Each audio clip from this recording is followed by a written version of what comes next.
အခုပြောပြချင်တဲ့အကြောင်းကတော့ကြောင်ချစ်သူလေးတွေတတိထားလို့ရအောင်ဆရာဝန်ကြီးတူကအဖြစ်အပျက်တစ်ခုကိုမျှဝေလာခဲ့တာအသက်82နှစ်အရွယ်အဖွားမှာကြောင်လေးတစ်ကောင်ကိုမွေးခဲ့တာတစ်နှစ်လောက်ရှိပြီလို့သိရပြီကြောင်လေးမှာဘာယောဂမှမရှိဘူးလို့လည်းအဖွားကပြောခဲ့တယ်တရက်မှာတော့ကြောင်လေးကအဖွားရဲ့လက်ကိုသူ့လက်ထဲနဲ့ချစ်လိုက်တယ်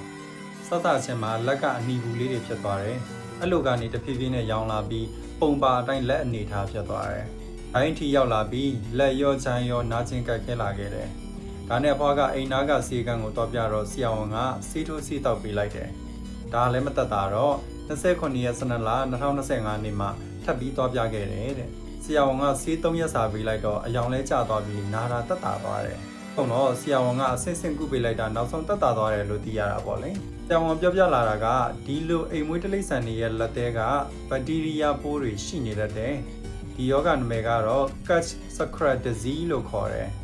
တိရစ္ဆာန်လေးတွေမှာနေရာပေါင်းစုံသွားလာရာကနေဘက်တီးရီးယားပိုးတွေကလက်သေးကနေတစ်ဆင့်လူကိုချစ်လိုက်ပြီးတော့အခက်မသိရင်ကူးစက်သွားနိုင်တယ်လို့ပြောပြလာတယ်။ချစ်ခဲ့ရင်လည်းဆရာဝန်စီပြပါလို့တေချာမှာလိုက်ပါတယ်တဲ့။ဆိုတော့ကြောင်ချစ်သူတွေအနေနဲ့အခုလိုမျိုးဖြစ်ရက်တွေမဖြစ်ရအောင်လို့ဂယုတစိုက်လေးဆင်ကျင်ပြီးမွေးမြူကြဖို့လည်းအကြံပေးပါရစေနော်။